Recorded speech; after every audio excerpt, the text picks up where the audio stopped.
What should we do? What should we not do? That's what humanism is. And it grew out of the thinking of Darwinism applied to social relationships. Then Darwinism and morality. Relative truth is birthed and moral absolutes are discarded. Once you remove, there is a true, there's a false, there is a right, there is a wrong. It has been playing out for decade after decade after decade.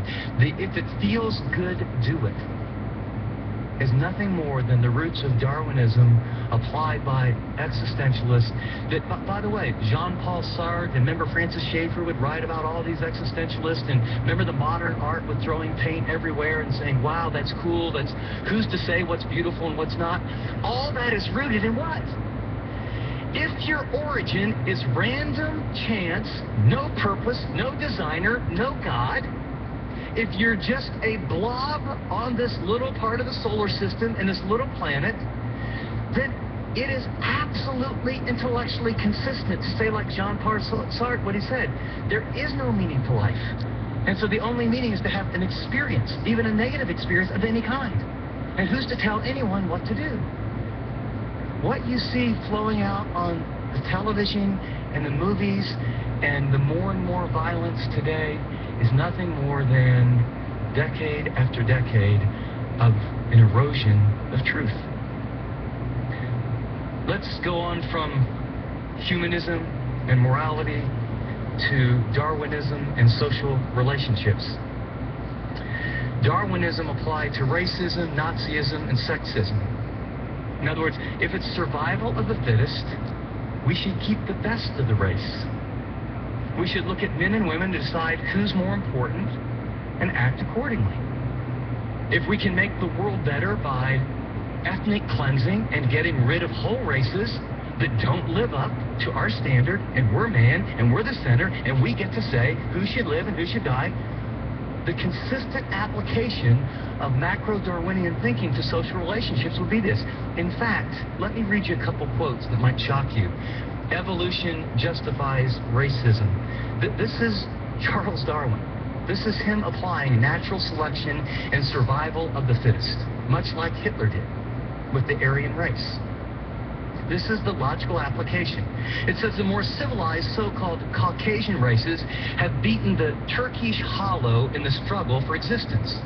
Looking to the world at no very distant date, when what an endless number of lower races will have been eliminated by the higher civilized races throughout the world.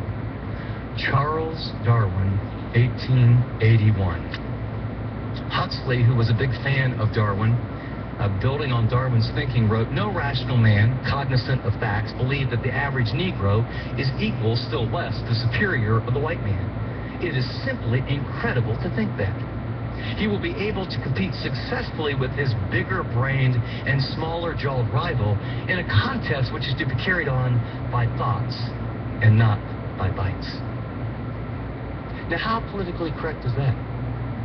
How many people that are adamant macro-Darwinian evolutionists want to step into that one and say the logical conclusion of survival of the fittest?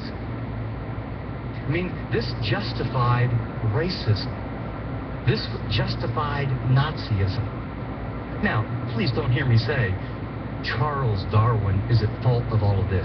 We're talking about a system that was developed and multiplied and applied, and the evil human hearts of people taking bits and pieces of philosophy to say this is what we want to do. But you gotta own the whole basket. If you're gonna buy, this is how life began. There is no designer. There is no God. There is no creator. Therefore, there is no truth. There is no morality. Then the consistent application when it comes to what races matter, who's most important. Ladies, you'll kind of hate this one, but Charlie, since I've studied him and I've become close friends, writes on this one, the chief distinction in the intellectual powers of the two sexes is shown by man's attaining to a higher eminence in whatever he takes up than can a woman. Whether requiring deep thought, reason, or imagination, or merely the use of the senses and the hands, we may also infer that the average mental power in man must be above that woman. So, which of these truth claims resonate and make the most sense? I would encourage you to examine the evidence for yourself.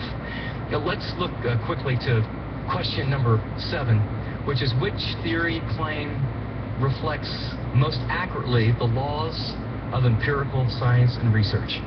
And what I want to just say here is the great scientists had historical presuppositions, okay?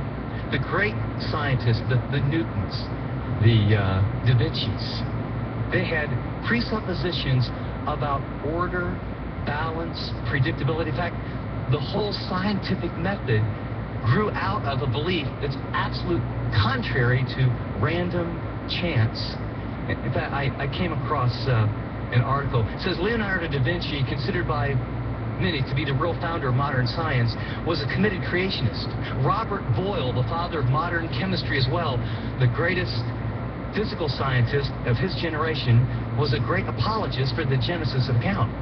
Isaac Newton, a prodigious intellect, who developed calculus and discovered the law of gravity, designed the first reflecting telescope, not only refuted atheism, but also strongly defended the biblical account of creation. Louis Pasteur, well known for his process of pasteurization and for utterly demolishing the concept of spontaneous generation, was a devoutly religious and strongly opposed to Darwinian evolution. In Dr. Henry Morris's book, devoted to men of science and men of God, he includes other intellects: Kepler, scientific astronomy; Francis Bacon, scientific